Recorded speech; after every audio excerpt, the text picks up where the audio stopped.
ఏదైతే KBR park చుట్టూ ప్రభుత్వం చాలా ప్రతిష్టాత్మకంగా తీసుకున్న ప్రాజెక్టు ఫ్లైఓవర్స్ కానీ లేకపోతే అండర్ పాస్లకు సంబంధించి పెద్ద ఎత్తున నిర్మాణాలకు సంబంధించి పనులు స్టార్ట్ అవుతున్నాయి. చూస్తున్నాను కదా, ప్రస్తుతం నేను పూరి జగన్నాథ్ టెంపుల్ దగ్గర ఉన్న లైన్లో ఉన్నాను. సో ఏదైతే మధ్య మధ్యలో ఈ పార్కులు చెట్లు ఉన్నాయో మొత్తం అంతా దీన్ని డిస్మాండిల్ చేస్తున్న పరిస్థితి చూస్తున్నారు కదా, పనులు జరుగుతున్నాయి. దాంట్లోనే కూడా వీళ్ళు ఏదైతే ప్రకృతి ప్రేమికులు మొదటి నుంచి దీన్ని అడ్డుకుంటున్నారు. నో ఫ్లైఓవర్స్, చెట్లను నరకొద్దు అని చెప్పేసి పెద్ద ఎత్తున కూడా వీళ్ళు కార్యక్రమం తీసుకున్నారు. దాదాపు 1942 చెట్లు, 1942 చెట్లు కూడా మొత్తం ఇక్కడ చుట్టుపక్కల లాస్ అవుతున్నాయని చెప్పేసి కూడా ఈ ప్రకృతి ప్రేమికులు అయితే మొదటి నుంచి చాలా వరకు పోరాటాలు చేస్తున్నారు. సో మనతో పాటు కొంతమంది ప్రకృతి ప్రేమికులు ఉన్నారు. సో మాట్లాడించే ప్రయత్నం చేద్దాం. ఏంటి వీళ్ళ అభ్యంతరాలు ఏంటి తెలుసుకునే ప్రయత్నం చేద్దాం. బ్రదర్ చెప్పండి, ఏంటి మీ అభ్యంతరాలు ఏంటి? గవర్నమెంట్ ఇక్కడ పెద్ద ఎత్తున ఫ్లైఓవర్స్ అండర్ పాస్లు తీసుకొస్తామని చెప్పి చెప్తుంది. ఇక్కడ గత ఎన్నో సంవత్సరాలుగా మేము ఈ పరిసరాల్లోనే పెరగడం జరిగింది. చిన్నప్పటి నుంచి కేబీఆర్ పార్క్ తరచూ విచ్చేస్తూ ఇక్కడ చాలా ఆహ్లాదకరమైన ఎన్వైర్న్మెంట్ ఉంటుంది, ఎంతో బాగుంటుంది. One of the best treasures అంటారు, అంటే ఇది ఒక ఖజానా లాంటిది. నేషనల్ పార్క్ అనేది ఆషామాషి విషయం కాదు, ఇది అన్ని నగరాల్లో ఉండదు. మనకు ఒక మంచి ఖజానా లాంటిది హైదరాబాద్ సిటీ నడిబొడ్డులో కేబీఆర్ పార్క్ అనేది ఉంది. ఈరోజు డెవలప్మెంట్ పేరిట మీరు సుమారు 6-7 ఫ్లైఓవర్లు అండర్ పాస్లని కేబీఆర్ చుట్టూ కట్టి దాన్ని అష్టదిగ్బంధనం చేసి ఇక్కడ ఉన్న ప్రకృతిని మీరు నాశనం చేసి దాన్ని పెకిలించి వేసి ఇంత నిర్దాక్షిణంగా మీరు చూస్తున్నారు ఎట్లా కొట్టిపారేశారు. సో ప్రభుత్వం ఏమంటుందంటే ట్రాఫిక్ పెరిగింది కదా, ట్రాఫిక్ కోసం మేము ఇది చేస్తున్నాం అంటున్నారు. నేను అడగదలుచుకుంటున్నా, మీరు చేసిన ట్రాఫిక్ స్టడీ ఏంటి? ఆ ట్రాఫిక్ స్టడీ బయట పెట్టారా? ఏదైతే ట్రాఫిక్ కోసం మేము ఫ్లైఓవర్లు కడతాము, అండర్ పాస్లు కడతామంటున్నారంటో మీరు అదే ఆల్రెడీ హైటెక్ సిటీ దగ్గర కట్టారు కదా, రహేజా మైండ్ స్పేస్ దగ్గర కట్టారు కదా, దాని తర్వాత గచ్చిబౌలి దగ్గర కట్టారు కదా, ఐకియా దగ్గర కట్టినారు కదా. ఇప్పుడు అక్కడ ట్రాఫిక్ లేకుండా ఉందా? ఆల్రెడీ మీరు ఎంత పెద్ద రోడ్లు కట్టినా, ఎంత అండర్ పాస్లు కట్టినా ట్రాఫిక్ అది కాదండి సొల్యూషన్. ట్రాఫిక్కి one and only solution public transportation. మీరు ఎన్ని బస్సులు తెచ్చినారో అనే దానిపైన ఉంటుంది, ఎంత మెట్రో కనెక్టివిటీ పెంచినారనే దానిపైన ఉంటుంది. ఇప్పుడు ఎందుకు మెట్రో కనెక్టివిటీ పెంచలేకపోతున్నారని ప్రశ్నిస్తున్నాం. అవన్నీ చేయకుండా కేవలం కేబీఆర్ పార్క్ ఇక్కడ ఉంది కదా, ఇక్కడ చుట్టూ 6 ఫ్లైఓవర్లు కట్టేస్తామనే ఒకే ఒక దృక్పథంతో ప్రభుత్వం ఇది చేసి ఇక్కడ పర్యావరణానికి హాని కలిగిస్తుంది. అదేవిధంగా ఇక్కడున్న కేబీఆర్ పార్క్ ఏదైతే వాటర్ రీఛార్జ్ చేస్తుంది, ఎంత పెద్ద ఓపెన్ ఏరియా ఉండడం వల్ల ఇక్కడ వాటర్ రీఛార్జ్ చేస్తే చుట్టుపక్కల ఉన్న ఎన్నో లోతట్టు ప్రాంతాలకి గ్రౌండ్ వాటర్ అనేది ఉంటుంది. ఇప్పుడు మీరు ఇక్కడ అన్ని కాంక్రీట్ లైనింగ్ చేసుకుంటూ, అండర్ పిన్నింగ్ చేసుకుంటూ ఇక్కడ మీరు రిటైనింగ్ వాల్ కట్టడం పోతే ఇక్కడ నుంచి గ్రౌండ్ వాటర్ రీఛార్జ్ కూడా అవ్వదు. దీనివల్ల కలిగే ఇంప్లికేషన్స్ చాలా ఉన్నాయి. అవన్నీ పక్కన పెడితే first of all echo sensitive zone అనేది ఉంటుంది. ఇప్పుడు మన ఇంటికి ఎలాగైతే కాంపౌండ్ వాల్ ఉంటుందో అలా ఒక నేషనల్ పార్క్కి ఎకో సెన్సిటివ్ జోన్ అనేది ఉంటుంది. ఇది 1 కిలోమీటర్ ఉండాలి అనేది ప్రతిపాదన ముందు, కానీ ఇలాంటి నగరంలో 1 కిలోమీటర్ అనేది సాధ్యం కాదు. దీన్ని కనీసం 30 మీటర్లు ఉండాలి అని అంటే గత ప్రభుత్వం ఇక్కడ ప్రాజెక్టులు చేపట్టాలనుకున్నప్పుడు దీన్ని 3 మీటర్లకి తగ్గిద్దామని ప్రయత్నం చేసినప్పుడు ఇదే విధంగా మళ్ళీ అప్పుడు కూడా పోరాడి, లీగల్గా పోరాడి న్యాయస్థానాలకు వెళ్ళి దీనిపైన స్టే తెచ్చుకోవడం కూడా జరిగింది. ఇప్పుడు దాన్నంతా ఉల్లంఘిస్తూ ఎకో సెన్సిటివ్ జోన్ అనేది మీరు డిమార్కేట్ చేయకుండా, అది ఇంకా ఎంత తొందరగా డిమార్కేట్ చేయక ముందే ఎవరికి గుప్పు చప్పుడు కాకుండా చెట్లను కొట్టేస్తే అడిగే వాళ్ళు ఎవరు? ఇప్పుడు చెట్లని మొద్దులతో సహా తీసి పడేసినారు. ఇప్పుడు ఉన్నాయా లేవా ఎవరు అడిగేటోళ్ళు కూడా లేరు కదా. సో హైదరాబాద్ ప్రజలు ముందుకొచ్చి ఈ విషయంపై గలం విప్పాలి. ఇది మనందరి కోసం, మన భవిష్యత్తు కోసం, మన పిల్లల భవిష్యత్తు కోసం. రేపొద్దున ఈరోజు చూస్తున్నాం ఎటువంటి హీట్ అనేది ఇండియాలో హీట్ వేవ్ నడుస్తుంది. ఈ హీట్ వేవ్ నడుస్తున్నప్పుడు అక్కడేమో అండమాన్ అండ్ నికోబార్లో నిన్నగాక మొన్న రాహుల్ గాంధీ గారు అంటారు ఇక్కడ పర్యావరణానికి హాని జరుగుతుంది, దీన్ని కాపాడాలి, ప్రధాని ఇలా చేస్తానంటారు. మేము రాజకీయాల్లోకి వెళ్ళదలుచుకోవట్లేదు, కానీ అక్కడ ఒక మాట ఇక్కడ ఒక మాట ఎందుకు? ఇక్కడ ప్రకృతి కాదా? ఇక్కడ పర్యావరణం కాదా అని మేము అడుగుతున్నాం. ఇప్పటికే గ్రౌండ్ లెవెల్ వాటర్ కూడా చక్కిపోయిందని చెప్పేసి, భూగర్భ జలాలు కూడా చాలా లోపలికి వెళ్ళిపోతున్నాయని చెప్పేసి కూడా చాలా వరకు చెప్తున్న పరిస్థితి. సో జుబ్లీహిల్స్, బంజారాహిల్స్ ఏరియాలో దాదాపు రాక్స్ ఎక్కువ ఉంటాయి. బోర్ వేయాలనుకున్నా దాదాపు 1000-2000 మీటర్ల లోపలికి వేయాల్సిన పరిస్థితి. సో ఇప్పుడు ఈ చెట్ల నరికివేతతో దానికి సంబంధించి ఎఫెక్ట్ ఎట్లా ఉండబోతుంది? తప్పకుండా చెట్లు ఉండడం వల్లనే మీరు జూబ్లీహిల్స్ ప్రాంతంకి ఎంటర్ అయినప్పుడు కానీ, లేదా కేబీఆర్ ప్రాంతంకి ఎంటర్ అయినప్పుడు కానీ మీకు 1 to 2 degrees టెంపరేచర్ కూడా తేడా తెలుస్తుంది. ఎందుకంటే ఆ నీడ ఉంటుంది, ఆ గాలి అక్కడి నుంచి కొడుతూ ఉంటుంది కాబట్టి. సో దీనివల్ల వాటర్ రీఛార్జ్ అనేది కూడా దెబ్బతింటుంది. అండ్ ఈ వాటర్ రీఛార్జ్ అనేది కేవలం ఇక్కడున్న ప్రజలు వాడట్లేదు. ఇక్కడున్న ప్రజలకు సుమారు అందరికీ వాటర్ కనెక్షన్ ఉండొచ్చు. మీరు చెప్పిన ఏకైక రీజన్ రాక్స్ వల్ల పర్క్యులేషన్ ఎక్కువ జరుగుతుంది. పర్క్యులేషన్ ఎక్కువ జరిగి గ్రౌండ్ వాటర్ యాక్విఫర్స్ రీఛార్జ్ అయితే, రీఛార్జ్ అయితే లేక్స్ రిప్లెనిష్డ్ ఉంటాయి, లేక్స్లో నీళ్లు నిలువ ఉంటాయి. సో ఇవన్నీ ఎకలాజికల్ స్టడీ ఎలా తెలుస్తుంది? Environmental impact assessment. మా బాధ ఇక్కడ ఏంటంటే మీరు చేస్తున్నారు సరే, మీరు చట్టబద్ధంగా చేయాలి కదా. Environmental impact assessment report document ఎక్కడుంది? Point number 1. ఇక్కడ ట్రీస్ కట్ చేస్తున్నారంటే water air land trees authority, WALTA authority నుంచి క్లియరెన్స్ తెచ్చుకొని అది బయట పెట్టాలి. అది పెట్టారా బయట? సో ఇటువంటి ఏవేవైతే ఇన్స్టిట్యూషనల్ క్లియరెన్సెస్ ఉంటాయో అవన్నీ చేయకుండా ఎట్లయితే దౌర్జన్యం చేస్తారో ఆ విధంగా ప్రభుత్వం ఇప్పుడు జిహెచ్ఎంసీయే చెట్లను కాపాడాలి. చెట్లని కాపాడాల్సిన మీరే చెట్లని కొట్టేస్తుంటే మేము ఎవరి దగ్గరికి వెళ్ళి ప్రాధాయపడాలి? మేము ఎవరిని వెళ్ళి అడగాలి? మీరు పుట్టక ముందు నుంచి ఉన్న చెట్లు, మీరు పోయిన తర్వాత కూడా ఉండబోయే చెట్లు, మరి మీరు ఎలా దీనిపై హుకుం జలాయిస్తారు? మీరు ఎలా ఈ చెట్లపై యజమాన్యం తీసుకొని దాంట్లోని తీసేస్తారని మేము ప్రశ్నిస్తున్నాం. గతంలో నాకు గుర్తుంది, కేబీఆర్ పార్క్లో ఒక వాకరు జస్ట్ ఒక చెట్టు చిన్న కొమ్మన తెంచేసినందుకు 10,000 రూపాయలు ఫైన్ వేశారట గతంలో. మరి ఇప్పుడు ఇంత జిహెచ్ఎంసీ ఇన్ని చెట్లు నరుకుతుందిగా, మరి జిహెచ్ఎంసీ వాళ్ళకి ఎంత ఫైన్ వేయాలంటారు? మరి చెప్పాలి. మరి ప్రభుత్వం ఈ డెసిషన్ ఎవరిచ్చారు? ఎవరు ఏ అధికారికి, ఏ రాజకీయ నాయకుడు కానీ, ఏ కాంట్రాక్టర్ కోసమైనా కానీ ఎటువంటి ఎన్వైరన్మెంటల్ ఇంపాక్ట్ అసెస్మెంట్ లేకుండా వెళ్ళి తీసి పారేయండి, ఊడ్చి పారేయండి జేసీబీలు పెట్టి అని ఎవరిచ్చారనే దర్యాప్తు చేసి వాళ్ళపైన మీరు జరిమానా పెట్టాలి. ఇక్కడ కొమ్మకే 10,000 అంటే ఇక్కడ కోట్లలోకి వెళ్తుంది, 100 కోట్లలోకి వెళ్తుంది జరిమానా. మరి ద పాయింట్ ఈజ్ ఇక్కడ చాలా మంది ఎవరైతే వాకర్స్ ఉంటారో వాళ్ళు ఉన్నారు, 10-20 కిలోమీటర్ల దూరం నుంచి వస్తుంటారు. This is not only about KBR. ఇది కేబీఆర్ ఒక విషయం కాదు. ఈరోజు మనం గలం విప్పలేదు, ఈరోజు ఇక్కడ జనాలు తిరగబడలేదు. తిరగబడకపోతే హెచ్సిఏలో జరిగింది ఏమైంది?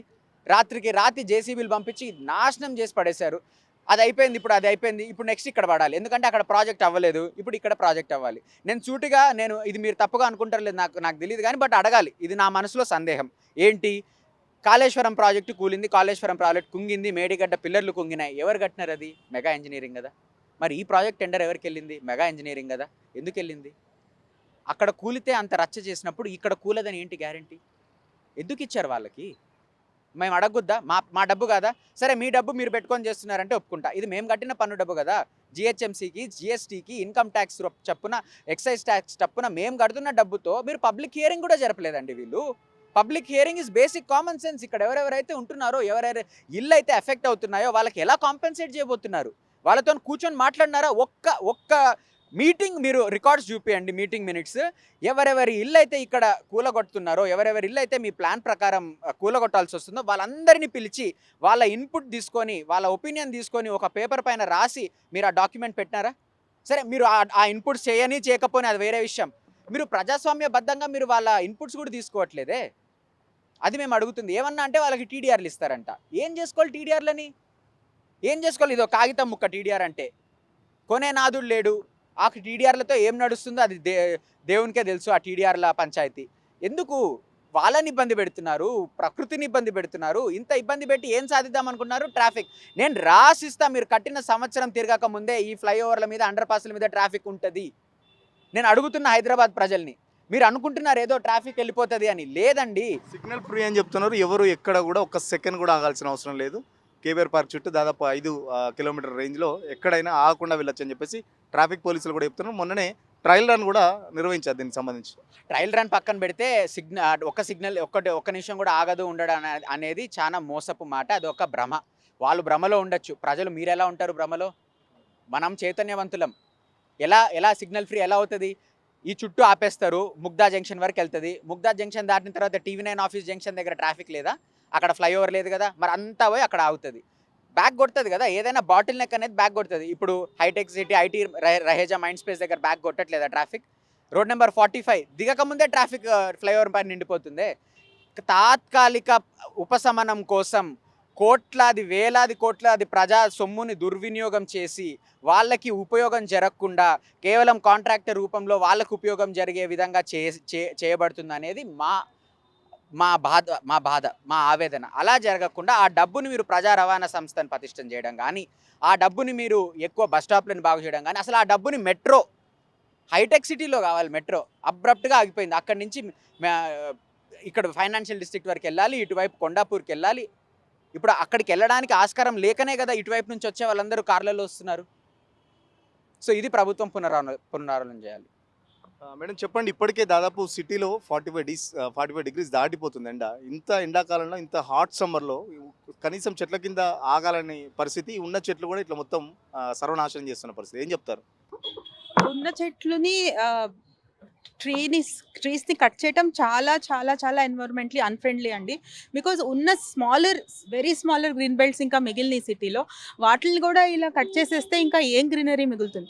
So as sir mentioned, greenery వల్ల ఆక్సిజన్ లెవెల్స్ పెరుగుతాయి, మనకి వాటర్ రిటెన్షన్ ఉంటుంది.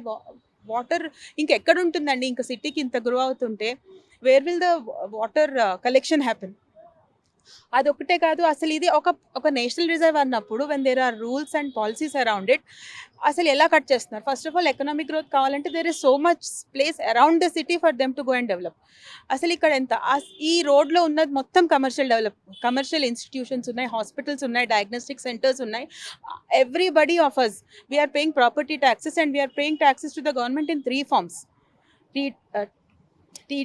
Every year TDS కడతాము, we pay property tax, we are paying tax in GST. ఇన్ని రకాలుగా ట్యాక్స్ కలెక్ట్ చేసి why are you penalizing us? పెరుగుతున్న జనాభాకు తగ్గట్టు, మేము అవసరాలకు తగ్గట్టు వాళ్ళ కంఫర్ట్ జోన్ ఇస్తున్నామని చెప్పి చెప్తున్న పరిస్థితి. మరొక ట్రాఫిక్ కూడా చాలా ఎక్కువ ఉంది, పీక్ అవర్స్లో కూడా ట్రాఫిక్ ఎక్కువ అవుతుంది. సో దానికి సంబంధించి ఈ ఫ్లైఓవర్స్ కడితే ట్రాఫిక్ తగ్గిపోతుంది, జనాలు కొంచెం కంఫర్ట్ జోన్లో ఉంటారని చెప్పేసి ప్రభుత్వం చెప్తుంది. We are definitely not against development అండి. We support development of a city like ours. కానీ in international cities like London, New York, ఎక్కడ they are trying to protect the environment. ఎన్వైర్న్మెంట్ని కట్ చేసి రోడ్స్ వేయటం ఎక్కడ ఎవరు సపోర్ట్ చేయరు. ఎందుకంటే ఈ కేబీఆర్ సరౌండింగ్లో very simple solution, 1-way road చేస్తే most of the traffic issues solve అయిపోతాయండి. Because there are convenient exits everywhere. Road number 45, 36 everywhere there are exits. At least during those peak hours 1-way చేస్తే అది సింపుల్ సొల్యూషన్ కదండి. Why do you want to knock off the buildings? ఈ particular 92 రోడ్లో డివైడర్కి 2 sides road వైడనింగ్కి వాడకుండా only 1 side తీసుకుంటున్నారు. ఆ 1 side వల్ల ఆ రోడ్ల మీద ఉన్న అన్ని కమర్షియల్ ఎస్టాబ్లిష్మెంట్స్ని బ్రేక్ చేసేస్తున్నారు. హాఫ్ ద బిల్డింగ్స్, మాదైతే కంప్లీట్ బిల్డింగ్ పోతుంది. సో అలా ఎలా వర్క్ అవుతుందండి? బికాజ్ మేము according to the law permissions తీసుకొని బిల్డింగ్స్ కట్టుకొని మళ్ళీ ఓసీలు తీసుకొని అన్నీ చేశాక ఇప్పుడు వచ్చి మేము నాక్ ఆఫ్ చేసేస్తున్నామంటే మేము ఎక్కడికి పోవాలి? అక్కడ రన్నింగ్ హాస్పిటల్ ఉంది, వాళ్ళందరూ ఎక్కడికి పోవాలి? 100 people come and they are employed there. వాళ్ళ ఎంప్లాయ్మెంట్ పోదా? మేము ఇచ్చే ట్యాక్సెస్ గవర్నమెంట్కి ఎక్కువ అవుతున్నాయా? చెప్పండి, విల్ స్టాప్ పేయింగ్ ట్యాక్సెస్. అదండి. ఫైనల్గా చెప్పండి బ్రదర్, దీనికి సంబంధించి ప్రభుత్వం అయితే ముందుకెళ్తుంది, మరి లీగల్గా ఏమైనా ఫైట్ చేస్తారా, లేకపోతే ఎట్లా ఉండబోతుంది మీ పోరాటం, ఎట్లా ఉండబోతుంది? లీగల్గా తప్పకుండా మేము న్యాయస్థానాన్ని కోరడం జరిగింది. ఆ న్యాయస్థానం దగ్గర ఎవరెవరైతే విన్నవించుకుంటున్నారో అవి అక్కడ జరుగుతున్నాయి. దానిపైన నేనేమి మాట్లాడదలుచుకోవట్లేదు. నాకు పూర్తి నమ్మకం ఉంది, న్యాయస్థానాలు ఈ విషయాన్ని చాలా క్షుణ్ణంగా పరిశీలించి ఏ విధంగా ప్రభుత్వం దీన్ని ఉల్లంఘన చేసింది అనేది అర్థం చేసుకొని, ఇక్కడ మినిస్ట్రీ ఆఫ్ ఎన్వైరన్మెంటల్ అఫేర్స్ కానీ, స్టేట్ ఫారెస్ట్ డిపార్ట్మెంట్ కానీ, దాని తర్వాత జిహెచ్ఎంసీ కానీ, ఎన్నో ఆర్గనైజేషనల్ బాడీస్ ఉన్నాయి, పొల్యూషన్ కంట్రోల్ బోర్డు కానీ. సో వీళ్ళందరూ వాళ్ళ బాధ్యతలని నిర్వర్తించారా, వాళ్ళ బాధ్యతలని వాళ్ళు చేపట్టారా, వాళ్ళ క్లియరెన్సెస్ ఇచ్చారా, వీళ్ళపైన ఏమన్నా ఒత్తిడి జరిగిందా, క్షుణ్ణంగా పరిశీలించి దీనిపైన న్యాయస్థానాలు కూడా తీర్పునిస్తాయని మేము ఆశిస్తున్నాం. బట్ మా ముఖ్య కోరిక ఏంటి అంటే, మా ముఖ్య విన్నపం ఏంటి అంటే, హైదరాబాద్ ప్రజల ఆస్తిది. రేపొద్దున మన సొంత ఆస్తి కుల్లగొడితే మనం ఏడవడం కాదు. ఇది ఈ చెట్లు అన్నీ ఉన్నవన్నీ అదంతా నీది నాది ఆస్తుంది. ఇప్పుడు నీ ఆస్తి నా ఆస్తి కొడుతున్నాడంటే మనం ఇంట్లో ఏం చేయకుండా ఊరుకున్నామంటేనే అది చాలా పెద్ద తప్పు, చాలా పెద్ద నేరం. ఓకే మేడం, మీరు చెప్పండి, ఎట్లా అనిపిస్తుంది? ఇంత పెద్ద చెట్లు నరికివేస్తున్నారు కదా, చుట్టూ కేబీఆర్ పార్క్ చుట్టూ మొత్తం చెట్లన్నీ నరికివేస్తున్నారు, మొత్తం కాంక్రీట్ జంగిల్ అయిపోతుంది కదా, ఏం చెప్తారు? చెట్లనే కాదండి, actually I don't see any solution. Traffic ఏదైనా మనము వీఆర్ గోయింగ్ ఆన్, ఏమంటారు, ఎంకరేజ్ చేస్తున్నాం ఇంకా పాపులేషన్ రావడానికి. అభివృద్ధి అంటే డెవలప్డ్ కంట్రీస్లో ఏం చేస్తారు, ఇలా లండన్ అనుకోండి, న్యూయార్క్ అనుకోండి, మెయిన్ సిటీస్, అక్కడికి ఏమవుతుంది, పాపులేషన్ జనం అంతా రేడియల్లీ అవుట్వర్డ్స్ పోతారు, స్ప్రెడ్ అవుతారు. ఇక్కడ అందరూ రేడియల్లీ ఇన్వర్డ్స్ స్ప్రెడ్ అవుతున్నారు. అందరు హైదరాబాద్కి రావడానికి ట్రై చేస్తే ఈవెన్ గవర్నమెంట్ ఎంకరేజ్ చేస్తుంది హైదరాబాద్ రావడానికి. బయటికి నాగార్జున సాగర్ రోడ్, శ్రీశైలం రోడ్, అటువంటి రోడ్స్ ఉన్నాయి. అక్కడ government secretariat, government activities, departments, I think they should be shifted accordingly. Government quarters shift అవుతాయి, యాక్టివిటీస్ షిఫ్ట్ అవుతాయి. మన దగ్గర ఇక్కడ హైటెక్ యాక్టివిటీస్ ఉండాలి, ఇంకేదో ఉండాలి, ఇంకేదో ఉండాలి. Everything in one small area అంటే కాదు కదా. అండ్ ఈయన ఈ అబ్బాయి కరెక్ట్గా చెప్పారు. మొత్తం సిటీ మొత్తము పేవ్డ్ కాంక్రీట్తో ఎలా ఎలా ఇదవుతుంది, ఏమంటారు, గ్రౌండ్ వాటర్ ఎలా రీఛార్జ్ అవుతుంది. ఇప్పుడు ఏం చేస్తున్నారు, అంత క్రితం ఒక్క ఫ్యామిలీ ఉండే ఏరియాలో 500-600 స్క్వేర్ యార్డ్స్, ఇప్పుడు అబౌట్ 80-90 పీపుల్ ఫ్యామిలీస్ ఉంటున్నాయి. నీళ్ళు ఎక్కడి నుంచి తెస్తున్నారు, చుట్టుపక్కల నుంచి బోర్డుల నుంచి నీళ్ళు తీసుకొని తెస్తున్నారు. అక్కడ పోతుంది గ్రౌండ్ వాటర్ రిసోర్స్. ఏం చేస్తున్నాం, రోజు రోజుకి నాశనం చేస్తున్నాం. ప్రకృతి మనకి ఇచ్చినవన్నీ ఇంకా నాశనం చేస్తున్నాం. ఇది ఇంకా పెద్దది. ఇప్పుడు ఈ కేబీఆర్ స్మాల్ ప్లేస్లో 6-7 ఫ్లైఓవర్స్ అంటే ఈజ్ ఇట్ ఎ జోక్? ఇందులో ఐఎమ్ ఎన్ ఇంజనీర్ మైసెల్ఫ్. ఇదేమి ప్రాపర్లీ ఇది చేసింది కాదు. పొలిటికల్ లెవెల్లో డిసైడ్ అయింది, టెక్నికల్ లెవెల్లో అయింది కాదు. మీరు ఒక ఇంజనీర్ అని చెప్తున్నారు. ఇప్పుడు 5-6 ఫ్లైఓవర్స్ కడుతున్నారు కదా, ఒకవేళ ఫ్లైఓవర్స్ కట్టిన తర్వాత ట్రాఫిక్ ఏమైనా తగ్గుద్దా? Same last out of question, తగ్గదు, ఇంకా పెరుగుతుంది, ఇంకా పెరుగుతుంది. The way government is importing population here. Population తగ్గించడానికి I think you have some solution. ఏం చెప్తారు మేడం ఫైనల్గా గవర్నమెంట్కి ఒక మాట చెప్పాలంటే ఏం చెప్తారు? ఇది బాబేరియస్ అండి, నాన్ సెన్స్. ఇప్పుడు ఫ్లైఓవర్స్ కట్టడం అనేది నాన్ సెన్స్. ట్రాన్స్పోర్ట్ ఇంజనీరింగ్ అనేది చాలా గొప్పది. మనం చూడొచ్చు కొన్ని కంట్రీస్, మనం చూస్తున్నాం రోజు యూట్యూబ్లో కూడా. You have variety of solutions. ఆలోచించాలి, పొలిటికల్ మైండ్తో కాదు, టెక్నికల్ మైండ్తో. ఖచ్చితంగా ఏదైతే చూస్తున్నారు కదా, చాలా వరకు చాలా అందంగా ఉండేది ఇక్కడ, మొత్తం పార్క్ లాగా గడ్డిలాగా ఉండేది. ఈ బీఆర్ఎస్ పార్టీ కానీ లేకపోతే పూరి జగన్నాథ్ టెంపుల్లో మొత్తం పెద్ద ఎత్తున ఇక్కడ పార్క్ లాగా ఉండేది. చాలామంది ఇక్కడ మధ్యాహ్నం టైంలో లంచ్ కూడా చేసేవాళ్ళు. ఏంటంటే ఇక్కడ చుట్టుపక్కల ఎంప్లాయీస్ ఏదైనా ఉంటే కూడా ఆన్ ది వేలో ఇక్కడ మధ్యాహ్నం లంచ్ టైంలో వచ్చి కూడా ఇక్కడ హాయిగా గడ్డి మీద కూర్చొని కొద్దిసేపు లంచ్ చేసుకొని ఒక ½ అవర్ to 1 అవర్ రెస్ట్ తీసుకొని కూడా పోయేవాళ్ళు. చాలా సందర్భాల్లో కూడా చూసాం. బసవతారకం నుంచి వచ్చే పేషెంట్స్ అంటే ఇప్పుడు ఈ కొద్దిగా ఈ చుట్టూ ఏదైతే బసవతారకం దగ్గర ఉంది కూడా అక్కడ కూడా చెట్ల నరికివేత అయితే చాలా దారుణంగా చేస్తున్నారు. సో ఖచ్చితంగా ఈ పార్కులు ఏదైతే పార్కులు నరికివేసి ఫ్లైఓవర్స్ తీసుకొస్తున్నారో, ఫ్లైఓవర్స్ అనేది ఎట్టి పరిస్థితుల్లో ట్రాఫిక్ అయితే తగ్గదు, ఇంకా ఎక్కువ ట్రాఫిక్ ఎక్కువ అవుతుందని చెప్పేసి కూడా చెప్తున్న పరిస్థితి. కేవలం కమిషన్ల కోసమే ప్రకృతిని విధ్వంసం చేసి, ప్రకృతిని నాశనం చేసి కేబీఆర్ పార్క్ చుట్టూ పెద్ద ఎత్తున ఫ్లైఓవర్స్ కడుతున్నారని చెప్పేసి కూడా ప్రకృతి ప్రేమికులు అయితే చెప్తున్నారు. సో లీగల్గా కూడా ఫైట్ చేస్తాం, ఇప్పటికే కోర్టులో కూడా దీనికి సంబంధించి కేసులు నడుస్తున్నాయి కాబట్టి లీగల్గా ఫైట్ చేసి దీన్ని ఆపుతామని చెప్పేసి ప్రకృతి ప్రేమికులు అయితే ప్రభుత్వాన్ని హెచ్చరిస్తున్న పరిస్థితి. వీడియో జర్నలిస్ట్ సతీష్తో సురేష్ తెలుగుల కోసం, హైదరాబాద్.